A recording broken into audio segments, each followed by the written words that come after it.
Halo, salam sejahtera untuk kita semuanya. Pertama, saya mau mengucapkan terima kasih kepada Tuhan Yang Maha Esa karena berkatnya kita masih diberikan kesehatan sampai detik ini.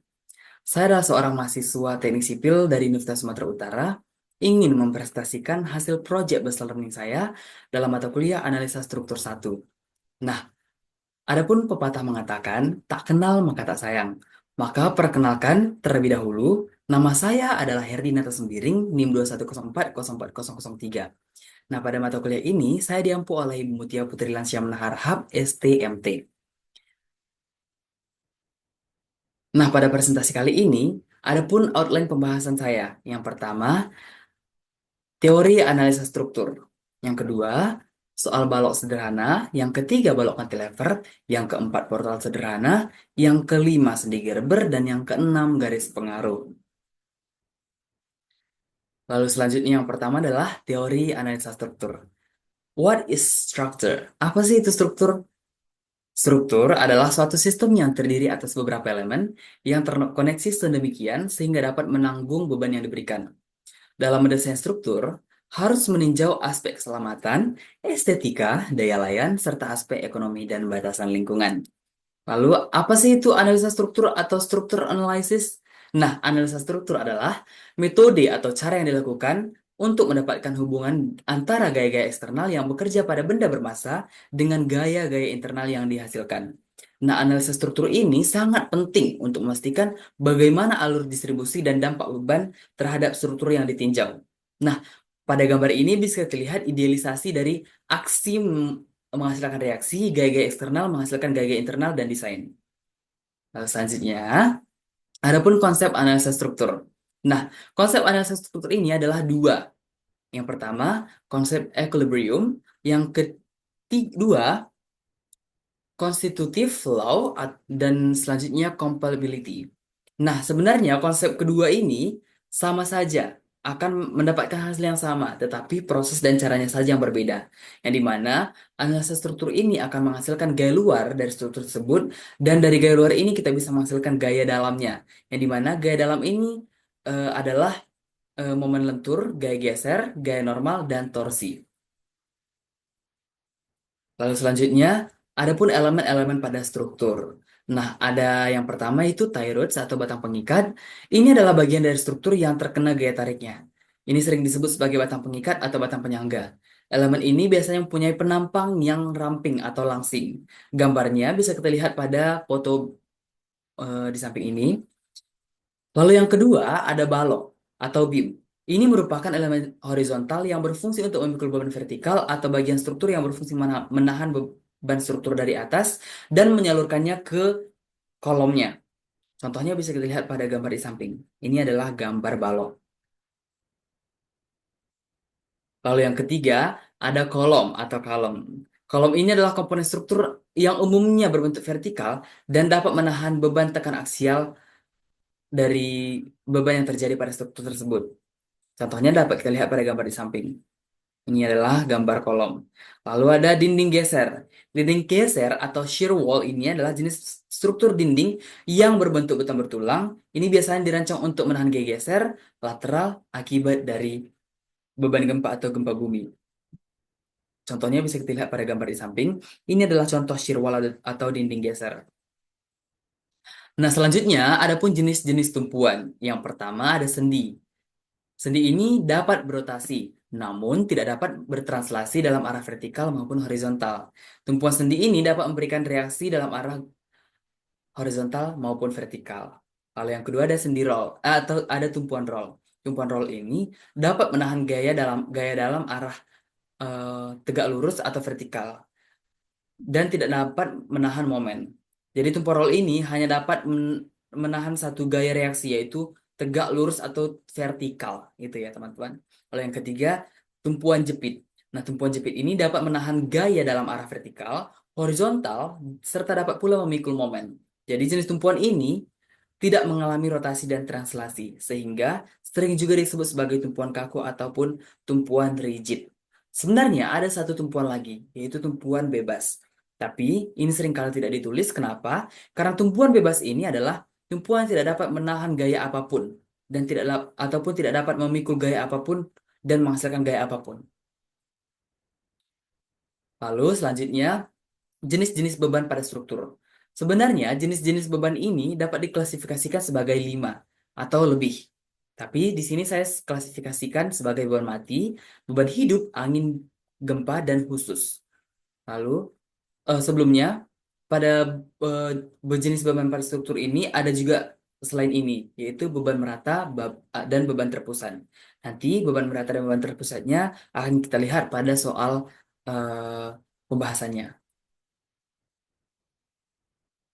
Nah, pada analisa struktur ini kita juga belajar mengenai analisa struktur statis tentu dan statis tak tentu. Nah, apa sih perbedaannya? Nah, dalam analisa struktur ini dikenal sebagai sistem statis tertentu dan statis tak tentu ketika ini dikategorikan sebagai sistem statis tertentu apabila semua gaya dan reaksi pada tumpuan-tumpuannya dapat dihitung dengan persamaan kesetimbangan yang ada. Nah, persyaratannya, suatu struktur dikatakan statis tertentu itu dapat ditulis dengan mencari reaksinya menggunakan rumus tersebut. 3N tambah I sama dengan 3J. Jika ada kelebihan reaksi ataupun reaksinya lebih dari ini atau tidak sama dengan nol, maka dinyatakan itu statis tertentu. Jadi, statis tak tentu. Jadi, statis tak tentu ini kita tidak bisa menghitung persamaannya dengan menggunakan persamaan kesetimbangan gitu ya. Lalu outline yang kedua adalah balok sederhana. Balok sederhana adalah elemen struktural yang didukung pada dua titik tumpuan. Dan ini dapat memikul beban di sepanjang bentangnya. Dalam analisis ini, balok dianggap dalam keadaan seimbang di mana jumlah gaya dan momen yang bekerja pada balok harus sama dengan nol. Balok sederhana ini memiliki dua tumpuan yang berupa tumpuan sendi dan tumpuan roll. Nah, bangunan existing yang saya ambil pada balok sederhana ini adalah pada gambar berikut. Bisa dilihat pada gambar berikut. Lokasinya ada di Gedung A, Departemen Teknik Sipil, Fakultas Teknik Universitas Sumatera Utara, bagian Laboratorium Mekanika Tanah. Data teknis yang saya dapat dan saya ambil pada existing ini adalah bentangnya 4 meter, penampangnya penampang baloknya 0,4 kali 0,5, penampang lantainya 5 dikali 4 dikali 0,25 meter, dan materialnya beton bertulang. Berat jenis betonnya 24 kilonewton per meter kubik. Nah, selanjutnya kita selesaikan dari soal untuk menyelesaikan soal tersebut, kita harus idealisasi bentuk struktur dan pembebanan dari bangunan existing terlebih dahulu. Nah, di sini saya membuat bentuk strukturnya sebagai berikut. Lalu saya mengidealisasi pembebanannya sebagai berikut. Distribusi berat lantai ke balok itu saya ambil dari eh, luas penampang lantai dikali dengan berat jenis. Maka didapatlah beban terpusatnya 120 kilonewton dan beban meratanya saya ambil dari berat sendiri balok itu. Luas penampang dikali dengan berat jenis. Dapatlah Q-nya 4,8 di kilonewton per meter.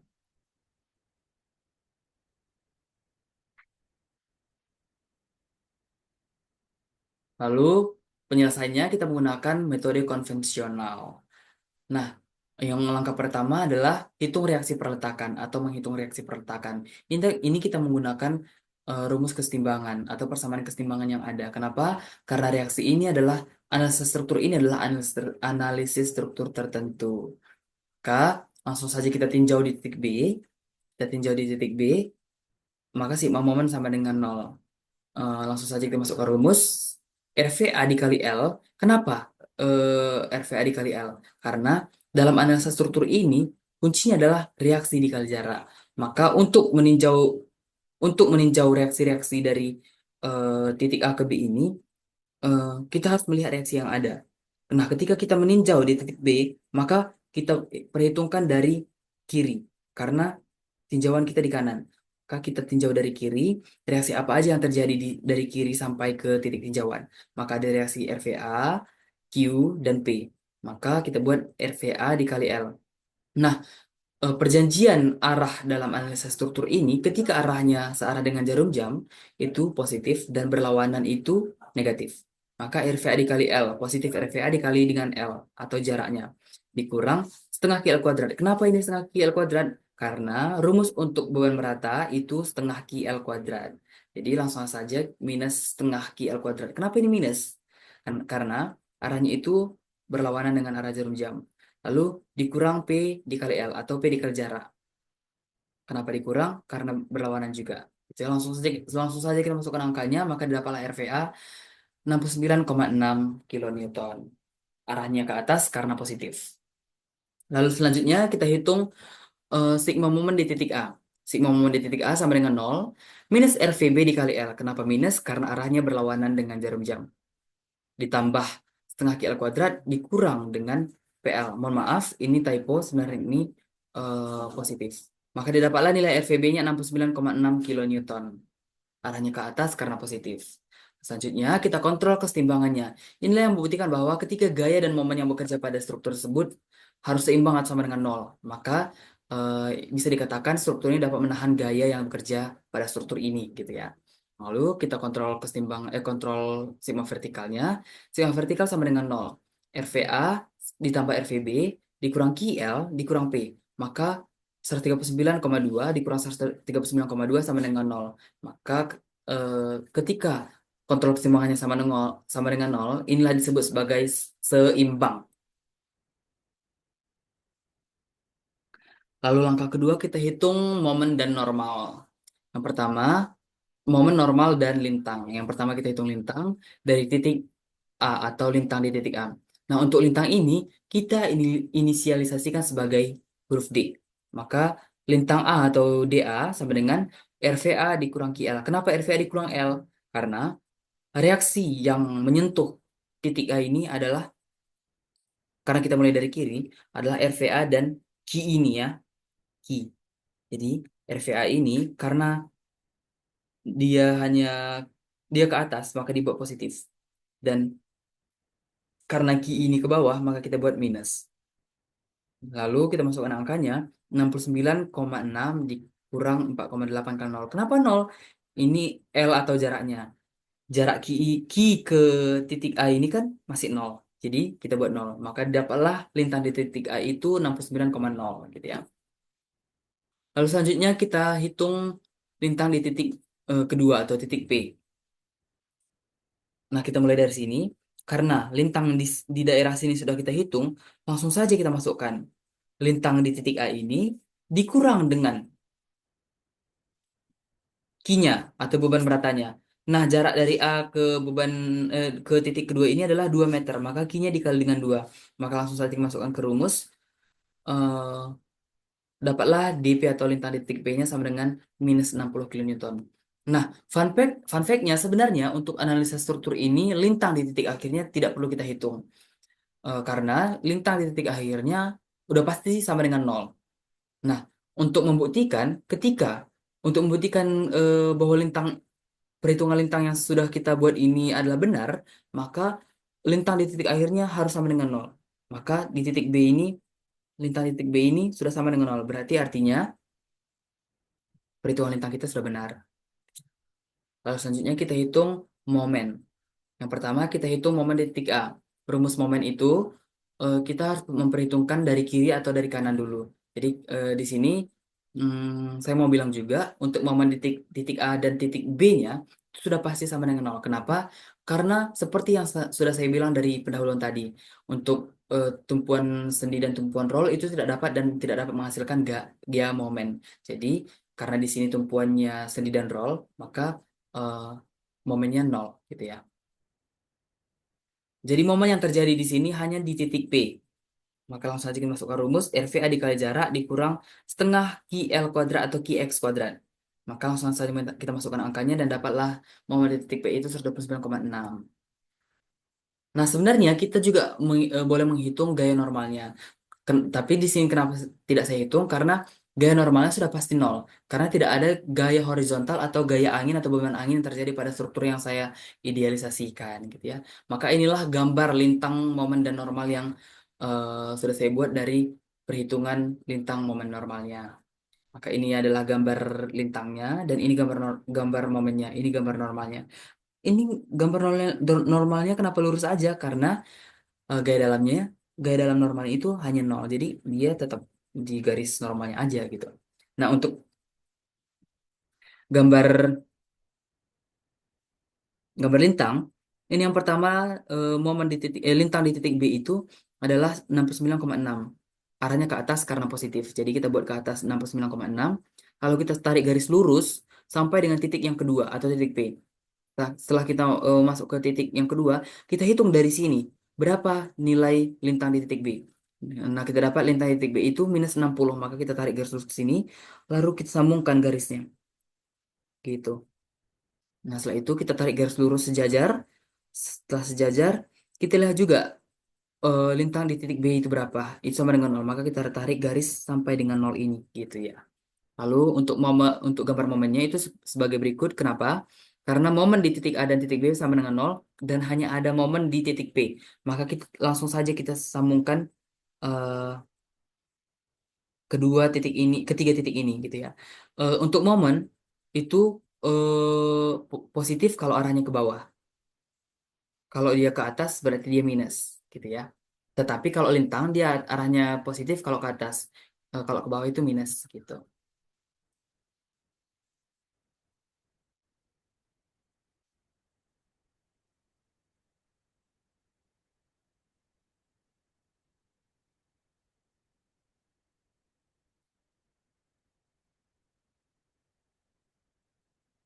Nah, selanjutnya adapun outline yang ketiga kita adalah balok cantilever.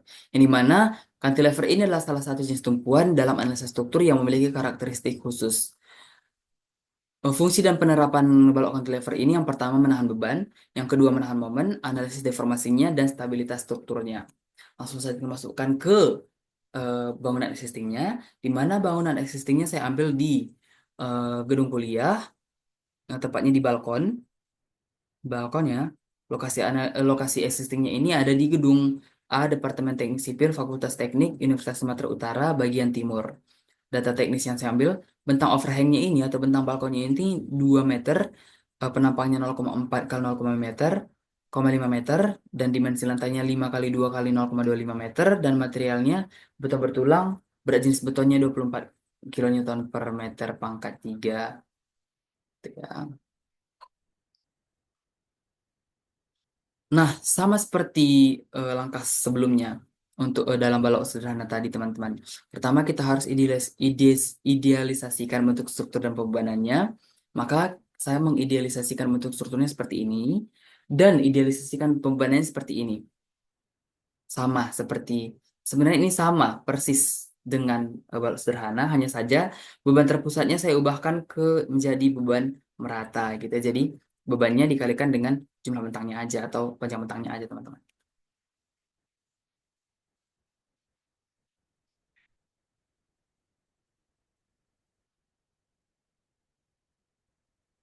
Maka selanjutnya, pengerjaan ini saya menggunakan metode konvensional. Langkah yang pertama adalah hitung reaksi perletakan. Nah, eh, untuk reaksi perletakannya sama dengan balok sederhana tadi juga, teman-teman. Kita harus menghitung kita harus meninjau satu titik terlebih dahulu. Maka karena di titik B ini tidak ada tumpuan, maka langsung saja kita tinjau di titik A untuk mendapatkan nilai momennya dan RVA-nya.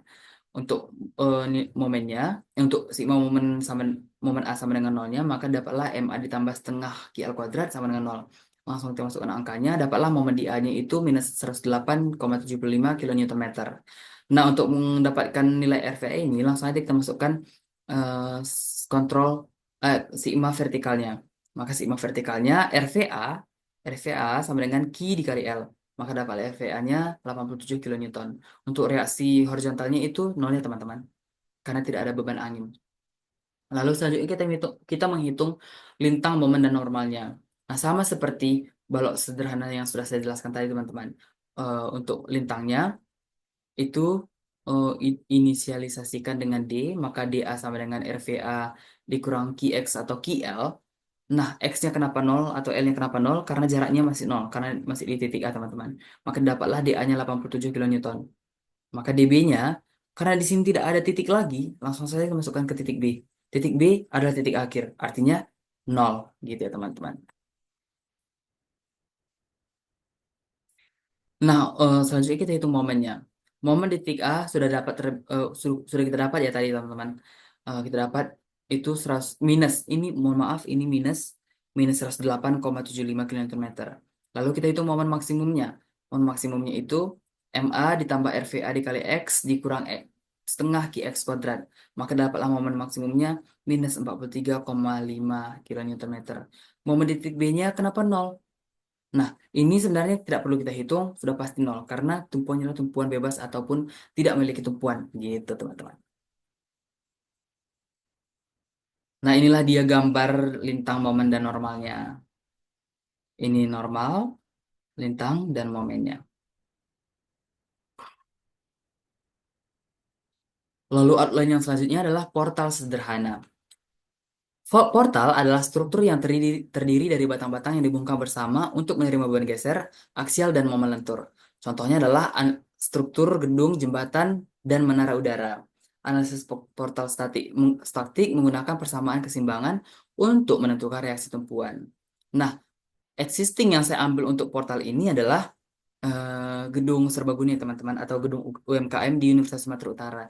Ini tepatnya di sebelah perpustakaan Universitas Sumatera Utara. Sebenarnya ini belum digunakan teman-teman atau belum dihuni gitu ya. Ini gedung baru dan mungkin sebentar lagi akan digunakan. Jadi eh, data teknis yang saya ambil adalah bentang baloknya 5 meter, tinggi kolomnya 4 meter, dimensi balok kolomnya 0,4 dikali 0,5 meter, dimensi lantainya 5 kali 5 kali 0,25 meter, materialnya beton bertulang dan berat jenis betonnya 24 kN per kubik per meter kubik. Lalu selanjutnya idealisasi struktur dan pembanannya sama seperti sebelum-sebelumnya teman-teman. Jadi idealisasi strukturnya saya buat seperti ini dan beban horizontalnya saya dapat dengan rumus ini gitu ya.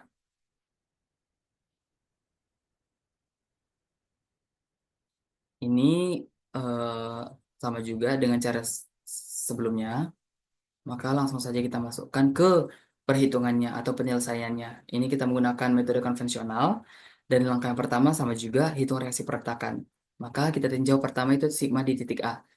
Sigma momen di titik A sama dengan nol, maka minus RVB dikali L dikurang PL ditambah setengah QL kuadrat sama dengan nol, maka dapatlah RVB-nya 107,828 kilonewton. Ini positif, maka arahnya ke atas.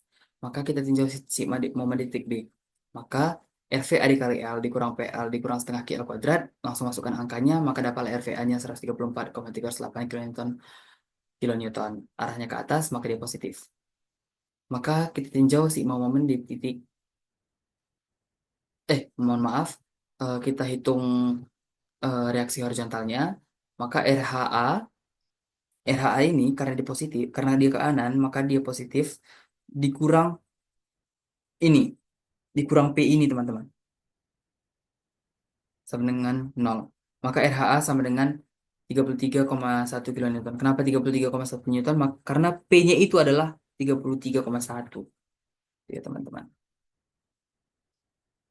Maka selanjutnya kita menghitung lintang momen dan normalnya. Maka sama juga seperti dengan cara yang perhitungan analisa struktur sebelumnya. Cuman ini saya menghitung per bentang. Karena dia ada 3 bentang, maka saya menghitung bentang AC ini, maka dapatlah normalnya 134,308 kilonewton, eh, DA-nya atau lintang di titik A-nya minus 33,1, momennya nol, dan momen di titik C-nya dapatlah 33,1 minus 132,4. Lalu bentang CD dapatlah normalnya normal di C itu minus 33,1, lintang lintang di titik C itu 134,308 kilonewton, lintang di titik D 107 minus 107,828 kilonewton, momen di titik C minus 132,4 kilonewton meter, momen di titik D minus 66,2 kilonewton meter, lalu eh, kita hitung momen maksimumnya dengan mencari eh, X atau jarak jarak momen maksimumnya terlebih dahulu. Maka kita dapat jaraknya itu 2,77 meter. Langsung kita masukkan ke rumus, maka dapatlah momen maksimumnya itu 53,85 kN meter. Untuk bentang BD ini dapatlah kita normalnya minus 107,828, lintangnya 33,1 kilonewton, momen di titik B itu nol karena tumpuannya sendi, dan momen di titik D itu 66,2 kilonewton meter. Nah, setelah itu kita dapatlah gambarnya. Gambarnya itu ini adalah gambar normalnya. Ini sesuai dengan gaya dalam yang sudah kita dapat. Dan ini adalah gambar lintangnya. Dan ini adalah gambar momennya. Gitu, teman-teman. Lalu outline yang selanjutnya adalah balok sendi Gerber. Nah, konstruksi balok yang ditumpu oleh lebih dari dua tumpuan itu merupakan konstruksi konstruksi statis tak tentu. Gitu. Mohon maaf teman-teman sudah belibet. Jumlah sendi tambahan yang memungkinkan konstruksi menjadi size tak tertentu adalah sama dengan banyaknya tumpuan dikurangi dua. Maka saya mengambil bangunan existingnya itu di jembatan, teman-teman. Lokasinya di Jembatan Tol Barmera, Jalan William Iskandar, sampai ke Jalan Ismail Harun, Deli Serdang, Sumatera Utara. Maka dapatlah data teknisnya itu bentangnya 4, bentangnya itu ini 4 meter, 4 meter, 8 meter, 8 meter, 4 meter. Gitu.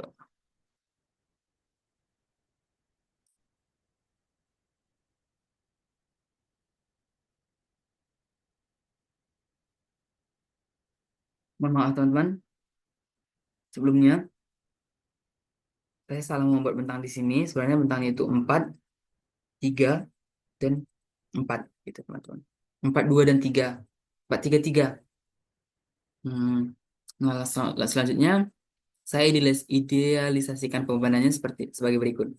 Beban mati dan beban hidup ini, hmm, luas penampang dikali berat jenis didapatlah 20 kilonewton per meter, dan beban hidupnya itu sebuah kendaraan. Saya idealisasikan beban kendaraan itu 10 kilonewton. Ini dapat dari SNI per sumbu kendaraan gitu ya.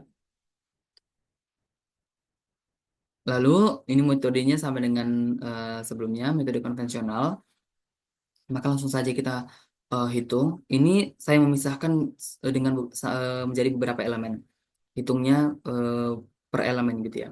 Jadi pertama saya hitung bagian SDC atau titik S D C. Ini yang pertama saya hitung, teman-teman. Itu maka langsung saja kita tinjau di titik S. Maka sigma MS sama dengan nol, minus RVC. RVC dikali L ditambah ditambah setengah QL kuadrat dikurang PL sama dengan nol. Maka dapatlah RVC-nya 54,8 kilonewton. Ini positif, maka arahnya ke atas.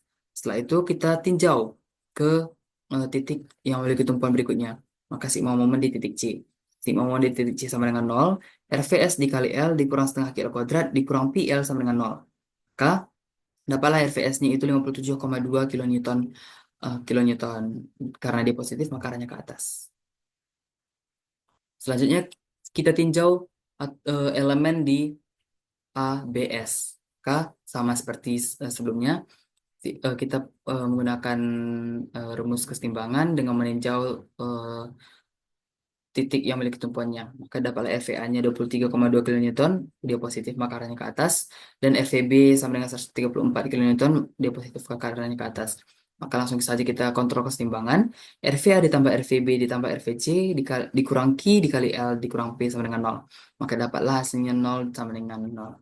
Nah, artinya struktur ini dapat menahan gaya yang bekerja pada struktur tersebut gitu. Selanjutnya kita hitung gaya dalamnya, yaitu lintang momen dan normalnya. Pertama kita hitung lintangnya sama seperti cara sebelumnya, maka dapatlah DA sama dengan 23,2 kilonewton dan DB-nya 77,2 kilonewton, DS-nya 57,2 kilonewton, DD-nya 5,2 kilonewton dan DC-nya 0 kilonewton. Kenapa DC-nya kilonewton?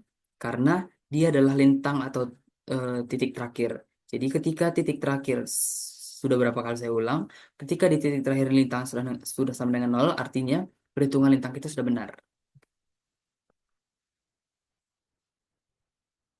Selanjutnya kita menghitung momen. Momen di titik A dan momen di titik momen titik A dan momen titik B sudah di titik C-nya itu sudah pasti sama dengan nolnya teman-teman. Kenapa? Karena dia adalah tumpuan sendi dan roll. Maka didapatlah momen di titik, mohon maaf.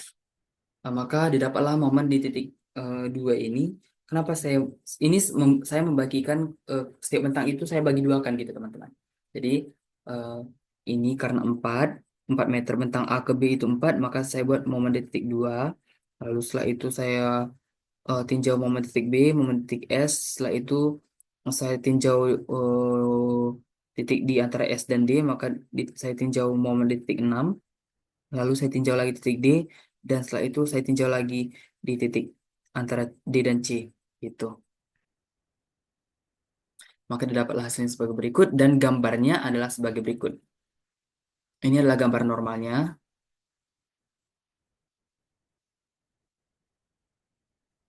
Inilah gambar lintangnya, dan ini adalah gambar momennya. Balok sendi Gerber. Nah, balok sendi Gerber ini adalah eh,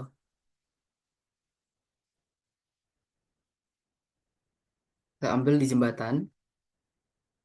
Tapi ini, mohon maaf, ini sebenarnya hmm, balok garis pengaruh teman-teman. Ini cara garis pengaruh. Ini lokasi existingnya adalah di Jembatan Tanjung Anom, Kota Medan, Tanjung Selamat. Saya mengambil Jembatan Rangkabaja ya. Jadi data teknis yang saya ambil itu bentang jembatannya ini 8 meter, penampangnya 0,25 dikali 1,5 meter, materialnya beton bertulang, berat jenisnya 24 kilonewton per meter pangkat 3. Selanjutnya, mengidealisasi struktur dan pembebanannya. Idealisasi strukturnya itu sebagai berikut. Lalu pembebanannya adalah berat pelat sama dengan Q sama dengan H dikali L kali YC atau luas penampang dikali dengan berat jenis. Maka dapatlah 9 kilonewton per meter kubik. Beban hidupnya itu saya idealisasikan atau saya mengambil berat truk kontainer. Ini saya ambil dari SNI. Maka didapatlah eh, tiga, tiga sumbu. Tiga sumbu dari atau tiga titik dari kontainer tersebut. Gitu ya. Titik yang pertama itu 50 kilonewton, titik yang kedua 225 kilonewton, dan titik yang ketiga 225 kilonewton juga. Jadi total dari beban truk kontainer ini adalah 500. Oke, selanjutnya ini adalah visual beban truk. Ini adalah arah lajur dari arah lajur dari jembatannya, dan ini adalah jarak atau lebar dari truknya tersebut, lebar dari as ke as atau sumbu ke sumbu gitu ya. Itu selebar 2 meter. Nah, gambar sebelumnya itu menunjukkan variasi titik pusat beban yang berjalan sepanjang jembatan. Dari gambar itu dapat kita lihat bahwa girder yang menopang sumbu truk maksimal adalah 3 girder. Namun ada kondisi suatu sumbu hanya berada tepat di 2 girder. Maka untuk keamanan keamanan digunakan asumsi sebagai beban PU per 2. Maka dengan pemisalan beban maksimum di tengah bentang itu P sama dengan 1T. Hingga ordinat M maksimalnya adalah seperempat PL sama dengan 2. Ini adalah gambar umum garis pengaruhnya teman-teman. Bentangnya 8 meter dan kita bagi 2. Karena dapat M max-nya itu 2. Kita bagi 2. Maka 4 dan 4 gitu. Lalu di sini kita menghitung dengan menggunakan metode garis pengaruh. Yang pertama itu kita hitung dulu reaksi perletakannya. Reaksi perletakan di titik A dan titik B.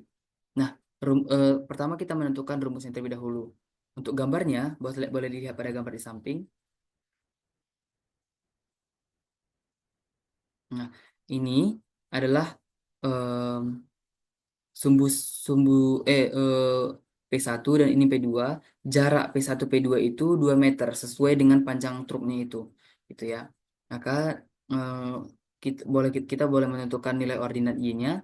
Maka Y1 ini per 6,5 Kenapa 6,5? Karena jarak dari sini ke sini, gitu ya. Jarak dari sini ke sini 6,5, gitu. Sama dengan 1/8. Maka dapatlah Y satunya 6,5 per 8. Untuk Y2-nya 1/5,8, 1,5/8, Y3-nya 1,5/8, dan Y4-nya 6,5/8.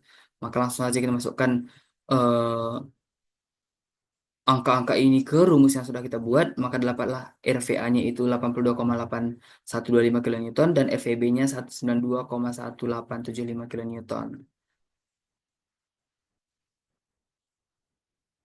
Lalu selanjutnya kita hitung momen maksimum di kondisi yang pertama, di mana saat truk memasuki jembatan. Di sini P1 ketika truknya memasuki jembatannya ke setengah bentang. Setengah bentang, jadi P2-nya belum masuk ke bentang jembatannya, maka momen maksimumnya itu P1/2 dikali Y. Y-nya tadi berapa? Y-nya sama dengan 2, ini Y-nya. Maka dapatlah momen maksimum 5 ton meter. Lalu truk terus melaju dan bisa kita lihat pada kondisi berikut. Truknya melaju sampai dengan satu sampai dengan 1,5 meter sebelum selesai, dan P2-nya sudah terlihat teman-teman. P2-nya sudah terlihat karena jaraknya hanya 5 meter. Maka dalam bentang ini sudah ada terdapat P1 dan P2. Dengan Y-nya adalah 2 meter, maka eh, dapatlah Y1 sama dengan Y2 1,5 ini per panjang ini 4, panjang setengah bentang ini dikali dengan 2 Y-nya ini, maka dapatlah Y1 Y2-nya 0,75. Maka momen maksimumnya itu P1/2 kali 0,75 ditambah P2/2 dikali 0,75 sama dengan 10,3125 ton meter. Nah, sama caranya sebenarnya sama. Begitu juga, begitu terus terus terus sampai truknya itu lewat ke dari jembatannya, itu sama caranya teman-teman. Kita hanya menghitung momen maksimum dari titik yang mengenai bentang, maka momen maksimum P1/2-nya 22,5 ton meter, dan selanjutnya pada kondisi keempat didapatlah momen maksimumnya 22, ton meter, jembatan meter. Kondisi kelima itu sebagai berikut, maka dapatlah momen maksimumnya itu 11,25 ton meter, dan kondisi keenam atau kondisi yang terakhir itu dapatlah momen maksimumnya 22,5 ton meter gitu. Maka setelah itu eh, kita bisa menghitung lintangnya. Mohon maaf sebelumnya, saya ingin menjelaskan sedikit di sini. Ini, nah di sini karena kita sudah mendapatkan nilai RVA dan RVB-nya, maka gambar lintangnya, gambar momennya itu seperti ini. Ya, ini adalah momen. Apa lintangnya?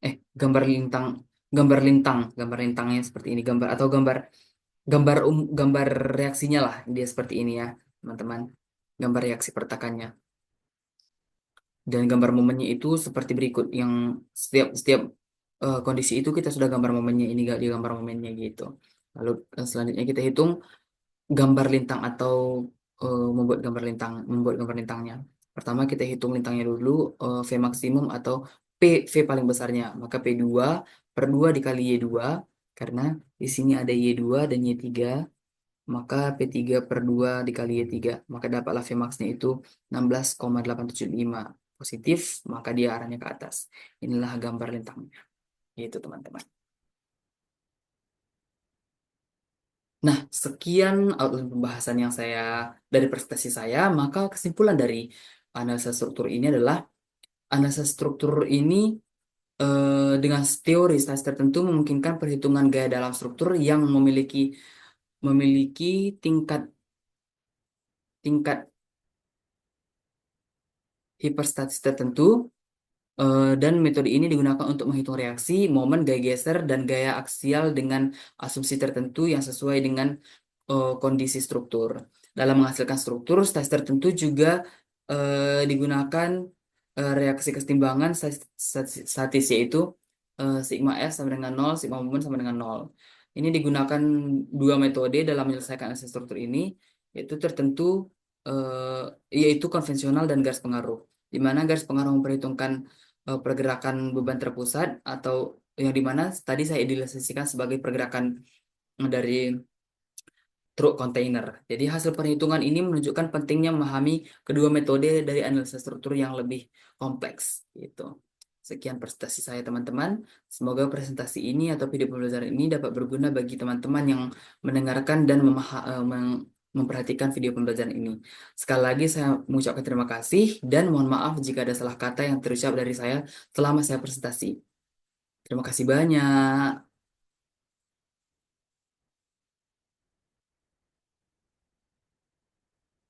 Sekian dan terima kasih.